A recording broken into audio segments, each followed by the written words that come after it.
fiasco. Fiasco!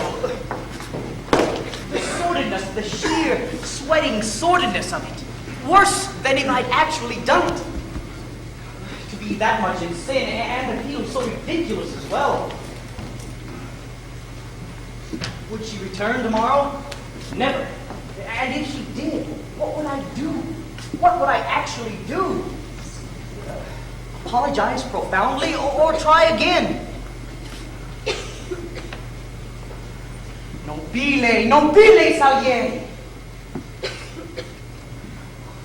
What had he done to me, this Mozart?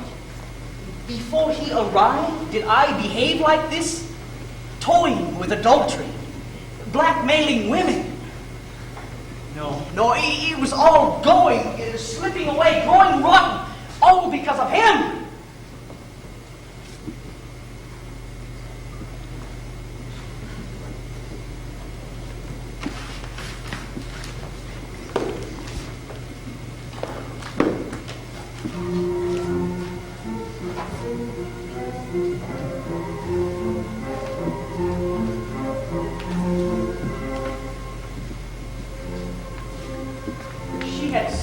That these were his original scores, first and only drafts of the music. Yet they looked like fair copies. They showed no corrections of any kind. I was puzzled and moved on. For what was evident was that Mozart was actually transcribing music already finished in his head. And finished as most music is never finished. Displace one note, and there would be diminishment. Displace one phrase, and the entire structure would fall.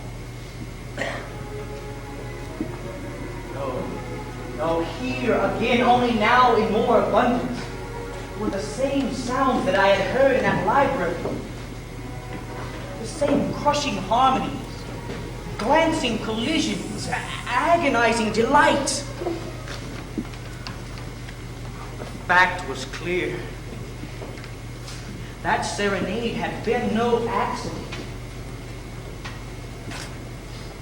I was staring through the cage at these meticulous ink strokes, at an absolute beauty.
I know my fate.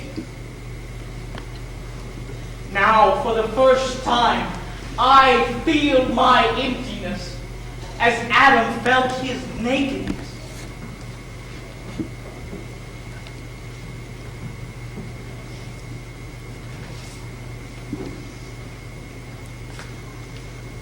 Tonight, at an inn somewhere in the city, stands a giggling child who can set down on paper without even putting down his billiard cue casual notes which turn my most considered ones into lifeless scratches. Grazie, Signore! You gave me a desire to serve you, which most men never have, and then saw to it that that service was shameful to the ear of the server. Grazie. You gave me a desire to praise you, which most men never feel, and then made me mute. Grazie. Dante, you put into me perception of the incomparable, and then ensured that I knew myself forever mediocre. Why? What is my fault? Until this day, I have pursued virtue with rigor. I have labored long hours to help my fellow men. I have worked and worked the talents you allowed me. You know how hard I've worked. Solely that in the end, in the practice of that art, which alone makes the world comprehensible to me, I might hear your voice. Well, now I have heard your voice, and it says only one name, Mozart!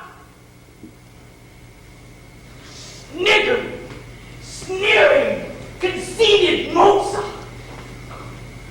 Mozart, who has never labored a single minute to help another man.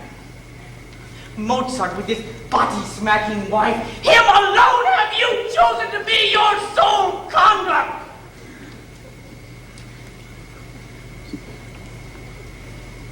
And my only reward, my sublime privilege, is to be the sole man alive in this time to recognize your incarnation.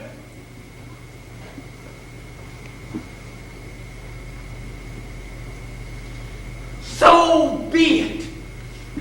From this day forward, we are enemies, you and I. Do you hear that? I will not have it from you. They say God is not mocked. I say man is not mocked. I am not mocked. They say the Spirit bloweth where it listeth. I say no. It must list to virtue or not blow at all.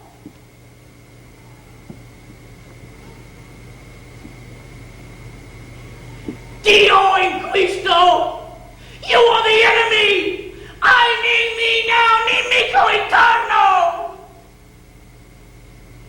And this I swear to my last breath, that I shall block you here on earth as far as I am able.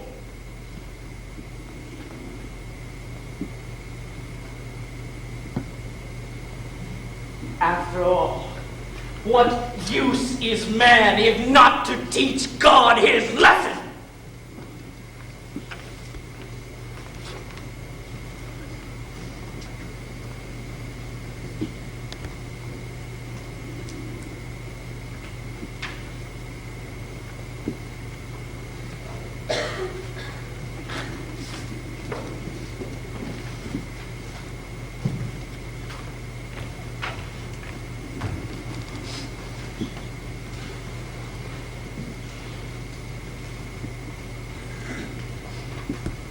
And now, before I continue